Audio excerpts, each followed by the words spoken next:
Take action. That's number one. I see so many people that talk a lot about doing deals and they never do them. And ultimately, every deal, if you analyze it long enough, there's going to be more reasons not to do it than do it. Best ever listeners, before we get into today's episode, I want to mention Trevor McGregor. Trevor is a real estate results coach. I've been paying him and working with him for years now. He actually is responsible for giving me the idea to do a podcast. So it's not only about transactions that he gives advice on how to find more deals, how to make more money, but also how to build a holistic plan around your real estate entrepreneurship endeavors. That's what I love about working with Trevor, that and being held accountable for what I say I'm going to do and actually making sure that I follow through and do it. I feel like I'm a pretty results-oriented, accountable kind of person, but it's always nice to have someone who's there guiding you along the way and giving you strategy as well as psychology tips for how to deal with, the things that come up as a real estate entrepreneur. Trevor has made a wonderful offer for the best ever listeners, and that is that he's offering a free coaching session. Go to coachwithtrevor.com. That's coachwithtrevor.com. Highly recommend him. I've worked with him before. I'm currently working with him right now as my business, as my real estate investing coach. Highly recommend you do the same. Take him up on his offer. Get a free coaching session. coachwithtrevor.com. Best ever listeners, hello. How you doing? Welcome to the best real estate investing advice ever show. I'm Joe Fairless, and this is a show where we cut out all the fluffy stuff. We don't do it. We just get straight to the real estate advice that moves your business forward. We've spoken to, Barbara Corcoran from Shark Tank, Robert Kiyosaki, the author of Rich Dad Poor Dad, Jay Papasan, who has co-authored many best-selling books with Gary Keller, and there's going to be a connection in this interview, and many others. And with us today, we've got David Osborne. How you doing, David? Joe, I'm doing awesome. Thanks for asking. Yeah, my pleasure, and nice to have you on the show. A little bit about David, and then he'll get into it in more detail. He is the principal owner in the 20th largest real estate company in the U.S. with 2,100 agents responsible for over 19,000 transactions and $4.5 billion in sales. He's an investor in 5 Keller Williams regions. There's a connection to Jay and Gary Keller, and owns 20 plus related ventures and is principal of a real estate investing private equity group. He's based in Austin, Texas, and you can say hi to him at davidosborne.com. Straightforward enough. With that being said, David, you want to give the best ever listeners a little bit more about your background and what you're focused on? Sure, Joe. I'm a all real estate guy. My mom was a real estate agent and my dad was a Green Beret colonel, and I decided to go real estate. It seemed like a lot less order taking and a lot more fun. So I went that direction. I've been doing it since 25 years or so now. Built a lot of organizations, thinking of myself kind of as a serial entrepreneur. I love to get things started and then hire great people to run them for me. And I'm a learning-based individual committed to learning for a lifetime. And most importantly, I'm a father of 2 beautiful daughters and a husband to a lovely wife. Let's talk about the whole get things started and let smart, good people help run them for you. How do you know what to get started? That's a great question. So I tend to believe in going where the water flows. So I'm very goal-driven, very vision-driven. I create a set of goals every year that are compelling for me.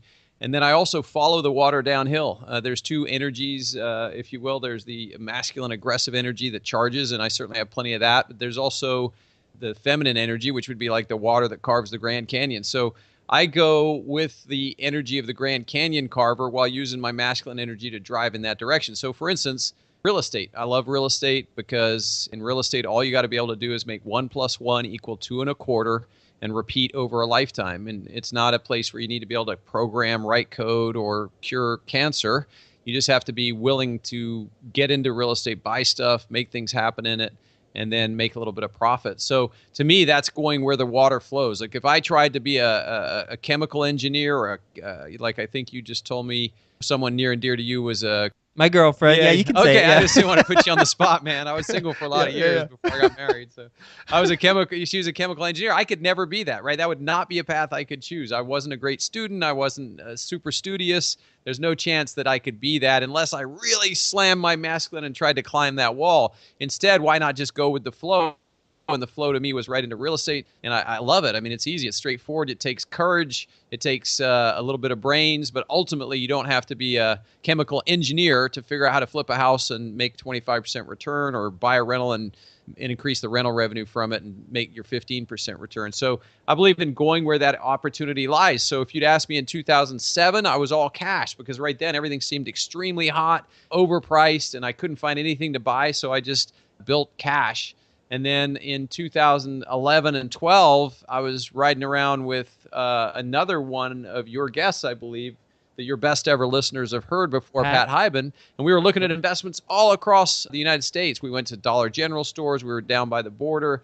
And we kind of looked at each other one day and said, we could buy anything right now. It doesn't matter what we buy. It's going to do great. The real estate had been crushed. It had been hammered. And yet people were still coming to the country. The demographics were still good, especially in the South. Interest rates were at an all-time low, and all building had pretty much ceased. So at that point, the going with the flow was to buy everything possible. And that's what I did. I put all my chips in 2012, bought as much of everything as I possibly could. And then what happened? The economy came back. It's a lot easier to make money in a rising economy than in a declining one. And so we got the benefit of being willing to take risk, willing to take action, having enough smarts to get stuff that was sensibly priced, and then the huge lift from an economy that recovered from the worst real estate recession in my lifetime. When you say go where the water flows, it sounds like, from how you're describing it, it's go with what comes natural and allows you to use your skill sets that you've refined the best. And I wonder, with all of the opportunities in real estate, I mean, real estate, it's a really broad business, and there are many different types of niches, from industrial to retail to storage units, single family, multifamily, whatever. How do you determine which direction you want to go? And even within that, like, different tactics and approaches, from wholesaling to, well, I guess you wouldn't wholesale, but for, different tactics within that. Yeah, that's a great question. So first off, going with the flow means putting yourself in the place where you have the best opportunity to win. So Sun Tzu said in The Art of War, know yourself and you'll win half of all battles. Know your enemy and you'll win half of all battles. And if you know both, you can't lose, right? So from my point of view, the message or the learning from that is know myself, is understand my strengths, my weaknesses, what I'm good at, what I'm not, and try to put myself to use my strengths in a place where I can win. The second thing is know your enemy. Well, we don't really have enemies today. We're not at war, but it's know your marketplace. To me, it's know your field. So I know my field. And in real estate, as you said, there's so many options. In fact, I just put a deposit down on this condominium tower they're building in Austin, Texas, 55 stories. It's called The Independent. It's massive. It's going to be incredible, but I could not be, at this point in my career, with the knowledge and skill set I have, the guy that would break ground on a 55-story Class A condominium complex. So I was at the groundbreaking, and it was super cool, super exciting, and I have no interest in going that direction. I know me. My strength is to find undervalued assets, C-class mostly properties, sometimes B-minuses, and take them at a below market value because they got a little bit of work or a little bit of hair, and I can fix that stuff. None of it requires a genius level IQ. What it requires is a willingness to get to work, a little bit of grit, ability to assemble a great team, and then the willingness to take action and risk that capital on that asset. So my strength zone, Joe, is to be in that C-class property space, B-, and it makes me feel good. It makes me feel comfortable. I can also put enough cash down that there's really, the downside is covered. So my goal in real estate investing is always to not lose any money. That's my first goal. So cover the downside and then ride the upside. So whether that's 10% return or a 50% return, as long as I don't lose any principal in the long run, I'm always going to win. So that's me, right? That's knowing my strengths, knowing my weaknesses, and knowing which battlefield I want to engage in. Now, inside that C space, as you said earlier, there's industrial, there's multifamily, there's single family. And the answer to that question is I'll go wherever those make sense. As long as I can get my head around it and I can feel comfortable with it. We bought everything from coffee shops to multifamily properties that were on the verge of being condemned, to commercial office buildings that were pretty nice Class B minuses that cost us $10 million. So as long as I can get my head around it, I even bid once on a industrial space in the South that had a train track to it. So literally it was like where you could roll up a train, load up whatever you needed, and roll it off. We missed it by 0.5% on the bid. And in hindsight, we'd have crushed it if we'd have bought it, but we didn't win it. So at the end of the day, I'll bid on anything I can get my head around. And I also go where I can understand it. I have to be able to understand it. You said you find undervalued assets and take them from below market value where they should be. And then you said it requires a willingness to get to work, grit, put the right team in, and risk capital. What deal that you've done in the past has required the most grit? That's a really good question. Most recently, I mean, ultimately, I built my Keller Williams franchises, and every year that I did that, I went pretty much all in. It's easier to go all in when you don't have anything. That's one thing I've noticed is I've achieved a higher level of success in life, right? So my first franchise I opened, we were burning through $5,000 a month, and my entire net worth was 35 grand. So that was, I had 7 months of operating capital, and I'd be out of business. And then I reduplicated that over and over again all the way through the early 2000s. But that's a unique deal because that's an operating business. Yes, it's real estate related. It's also a franchise. Let's go to a pure real estate play. It was 2012. I'd been buying bulk homes through Fannie Mae. I'd gotten into this through some other guys that were doing it that I originally invested in. And then I went direct to the source, just started buying bulk homes. And then all of a sudden I met a guy and he's like, we can buy the debt on these homes. So we can go straight to the debt and we can buy the debt and it'll be earlier in the buying cycle. So there'll be less competition if you're willing to take that risk. So I think this was around 2013 now. The cycle was still really good time to buy, but it was definitely healing. So there weren't the screaming deals you could get in 12 and 11. So I went that direction and I hired an MBA who was much smarter, brainier than I am. He's MBA from MIT, very bright guy. And I hired another MBA from Austin, Texas. And the two of them brought me a deal and it was basically $3.6 million all cash to buy it.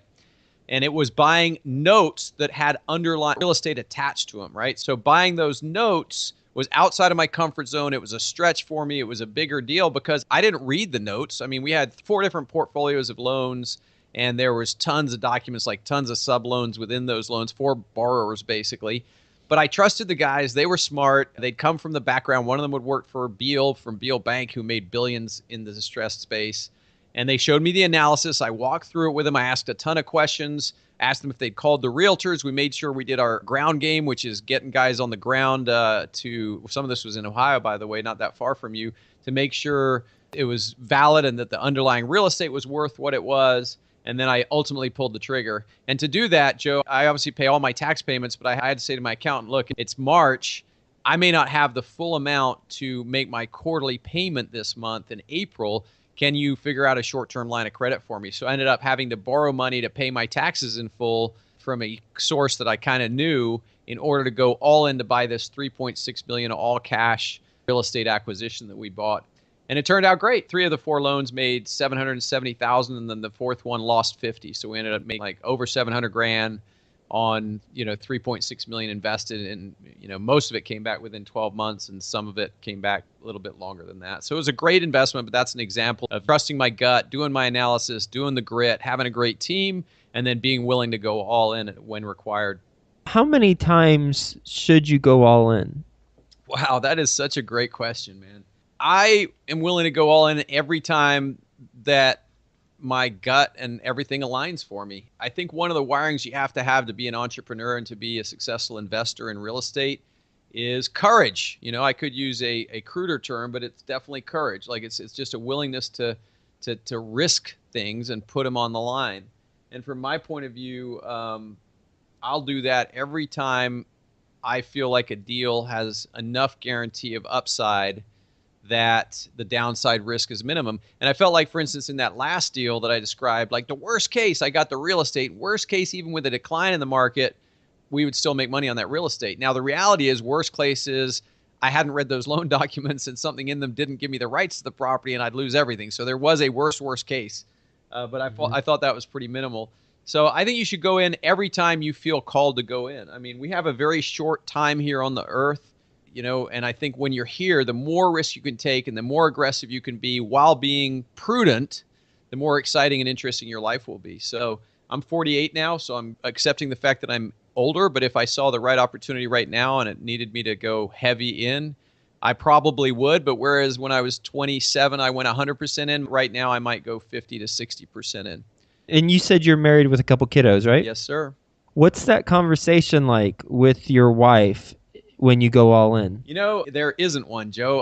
My wife loves me, trusts me, and she lets me run the business world. I have something like close to 40 income producing entities, probably 19 operating businesses, hundreds of employees direct and thousands of agents work in the world that I'm responsible for. And she just trusts me. She's there to support me. She's got my back, and she doesn't really ask too many details about what I'm up to. When you were working on the Keller Williams franchises and you had your first one and you said you're burning through $5,000 expenses a month and you had, I think, $35,000 in the bank, were you together then? And if so, and if you don't feel comfortable discussing that's No. fine. But I'm just curious, like from a, because as entrepreneurs, I understand that mentality. As an entrepreneur, I certainly understand that mentality, and I have that mentality. But then there's also the significant other variable. And so when you were at that time, were you together? And if so, what was that like?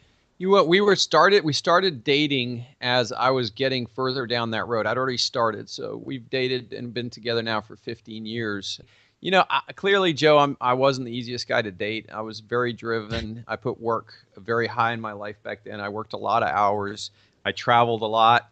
And she was just always very supportive. And I didn't realize quite how lucky I was until my dad got sick and ended up dying of cancer. And that's when she really stepped up to the plate and was there for me at a time when I was facing grief and sadness at a level that I hadn't experienced really as an adult. And that's where she shines. And as far as what I'm up to business-wise, honestly, I think if I came home and I'd made $1 million one day, she'd say, "That's nice, honey. Would you please help me clean up the kitchen and empty the dishwasher?" And if I came home on a day where I was super mad and I'd lost a couple $1 million on the worst deal ever, she'd say, "I'm sorry to hear that, honey. Would you please help me and clean up the kitchen and empty the dishwasher?" So she's not money driven. She's not career, driven from that perspective. She's just super supportive and there for me. But I do talk to entrepreneurs. I say, look, I don't need my wife to be lockstep in with me with every thing I'm trying to accomplish. I just need there not to be a resistance to me trying to live a large life. And as long as I don't have that resistance, that's okay. Most of the guys I know that are hyper successful don't have wives that walk lockstep beside them. In fact, the ladies I know that are super successful, usually one side is more supportive and nurturing and one side is more driven. And that's what I think makes a good balance. So that's what I have with Tracy. I mean, I even am massively goal set driven. I write 80 goals a year and I focus on them on a continuous basis. And Tracy doesn't do that, and that's great. And she's got her path. She should choose what inspires her. She should be the best Tracy she can be, and I won't stand in the way of her doing that, and she won't stand in the way of me being the best David I can be. That's what I think makes for a working relationship. But I'm certainly no expert. David, what's your best real estate investing advice ever? Take action. That's number one. I see so many people that talk a lot about doing deals, and they never do them. And ultimately, every deal, if you analyze it long enough, there's going to be more reasons not to do it than do it. So ultimately, you have to take action because even the deals I've lost money on, I've learned from. So you got to take action. That's the number one thing. You ready for the best ever lightning round? Let's do it, Joe. All right. First, a quick word from our best ever partners. Are you looking for a turnkey property? If so, then I recommend you check out turnkeyreviews.com. It's Bree Smith's company. You'll recognize her name as a loyal best ever listener because she's a guest on episode 48, and they review all of the turnkey companies so you can search, you can compare, and also give reviews of turnkey companies across the United States. Go check it out, turnkey-reviews.com. Best ever book you've read? As a Man Thinketh, but I can't just do one, so I got to say As a Man Thinketh, Rich Dad, Poor Dad, and the autobiography of Ben Franklin. Oh, okay. Pick any of those and whichever one you want to choose. Sure. And why is that something you mentioned? Autobiography of Ben Franklin, because here's a man that was dedicated to personal growth and self-improvement. He would take one virtue and work on that for, I don't remember if it was a day or a week. I should probably go read it again. But he was just continually, he was also like the first franchisor because he took his printing business and he created another one, which he let the guy earn half of, and he ran it through him. That was like almost the original franchise concept. He's just a super curious man driven by personal growth and being the best he could be while he was on this planet. So that's why I like the autobiography of Ben Franklin. I'm going off road and off script a little bit here from questions I had beforehand, but I don't even know if you looked at them beforehand. I did. Anyway. I'm all ready to go, okay. Man. We're going to throw a curveball. Okay. All right. Best ever advice you have for someone starting out as a real estate agent? So if you're starting as a real estate agent today, the number one thing you need to do is be willing and able to prospect. You have to lead generate. That real estate in and of itself is pretty easy. once you've got a lead, because then it's about relationship and serving people and taking care of them. So the number one thing you need to do is be willing to prospect, and understand that you don't need the perfect listing presentation. You don't need the perfect buyer presentation. You need clients that you can serve. So learn how to be a master prospector, and everything else will fall into place. What's the best way to be a master prospector? Having the courage to make connections. It's a contact game, just like doing deals. If you want to be an investor, if you want to be a great real estate agent, you have to touch and connect with people on a regular basis, whether you do it on the phone, do it on person, whatever. Just like we talked about earlier, go where you're best. If you're best on the phone, make a bunch of phone calls. If you're best in person, join communities, go knock on doors, go speak to people and meet them at networking groups. But just get in front of people and make a goal of contacting 100 people a week or 2 hours a day or whatever works for you. Set that goal and let that lead generation time be the number one thing, the one thing, as Jay and Gary Keller would say, that you do before anything else happens. And if you'll do that one thing in real estate, it's impossible to fail. Best ever advice for someone who wants to own a Keller Williams franchise?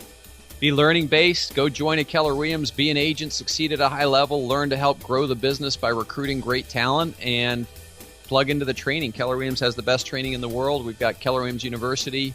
You can go plug into that and be a part of that, and that'll show you whether you're a match. But my real advice is make sure you're a match for owning a franchise before you do it, and assemble an awesome team if you are to build it. It takes more than one to build a Keller Williams franchise. Best ever personal growth experience, and what'd you learn from it? Being a dad is the number one thing that's happened to me that's changed my life. That and losing my dad. I can never give you just one, can I? But having my dad die and then also being a dad. Being a dad is about selflessness and sacrifice and giving at such a high level. And it's such a rewarding experience to give to your children.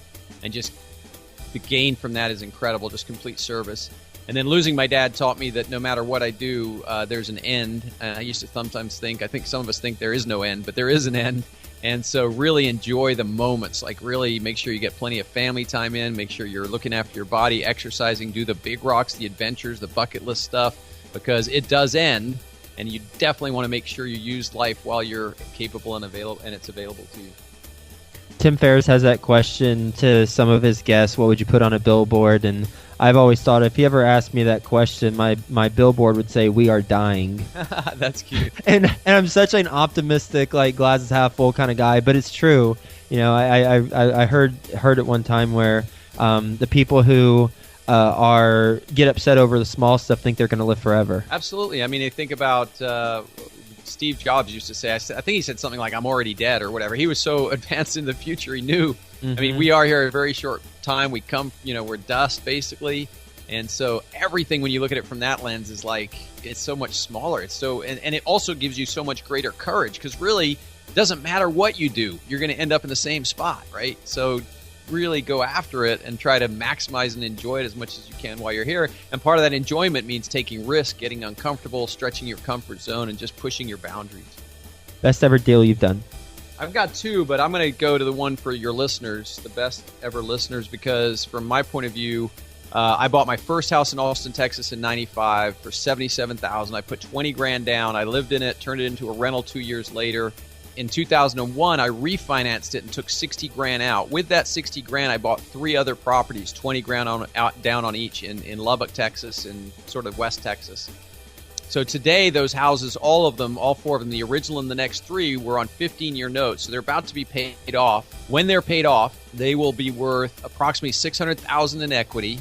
They will cash flow $2,800 a month, $4,000 gross, $2,800 a month net, which will be over $30,000, say $35,000. So that's an original 20 grand was the original investment, not counting any positive cash flow from rent, letting the tenants pay them off. And today, 600 grand in equity and a cash flow of $35,000 a year in a period of, 18, 19 years. And if you run that backwards, which I did once, it's a 17% annualized return for 20 years. By the way, if somebody said today, I'll give you 17% for 20 years, guaranteed, there's no chance you could not have it, I would sell 100% what I own and put it in. So that's how good that return is. And Warren Buffett only shoots for 15%. That's what I shoot for on my holds. And that gives you an example of a very small acquisition. One did great. Austin's blown up, but the 3 in Lubbock haven't really appreciated that much. So you can't say, oh, he's just lucky because he's in Austin. And you just look at that across the board, and that's what's possible in residential real estate, which is why everyone should own at least one rental property in order to have a better retirement. Shout out to all my friends at Texas Tech, and in Lubbock, I went to Texas Tech. My wife did too.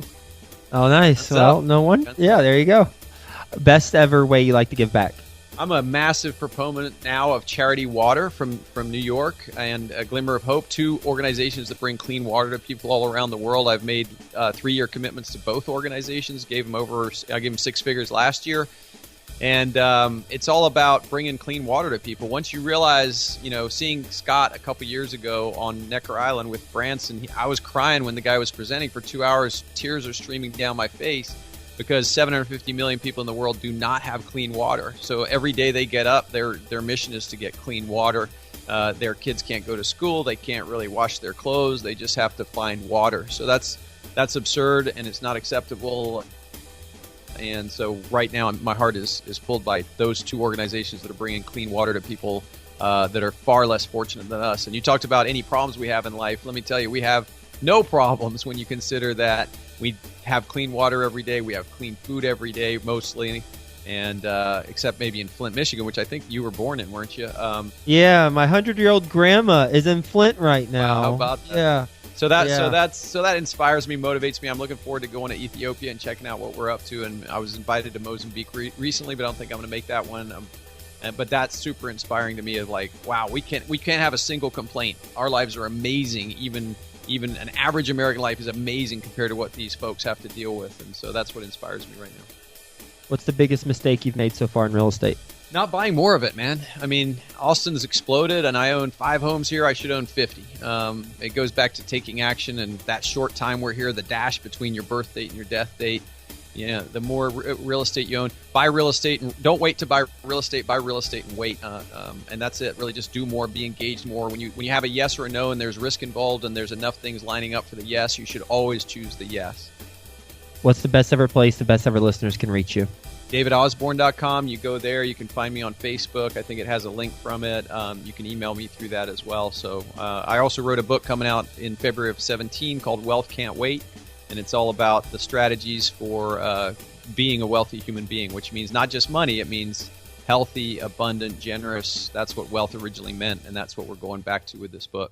David, I love this conversation. Thank you for being on the show, sharing your advice with the best ever listeners, and talking about your story, how you follow your gut when you look for undervalued assets and you capitalize on those undervalued assets. You put yourself in the best situation to win just from a strategic standpoint, and then you put the right team members along with the right capital, work, and grit to all put that together and have a successful venture. Really appreciate you sharing advice on how to get started as real estate agents as well as franchisee owners, in addition to the refinance, and take the refinance and invest in all the other properties, and then sit and wait and let the real estate thing do its thing. So appreciate everything that you've shared with us today, and hope you have a best ever day, and we'll talk to you soon. Thanks, Joe. It's been a pleasure to be with you. Did you achieve all your real estate goals in 2015? Well, if you did, congratulations. Fist bump to you. If you didn't, then go to coachwithtrevor.com. Trevor McGregor is my business coach, my real estate coach. He's also been a guest on the show, episode 320. He is offering a free coaching session for the best ever listeners. Just go to coachwithtrevor.com and it'll help you to achieve your real estate goals in 2016.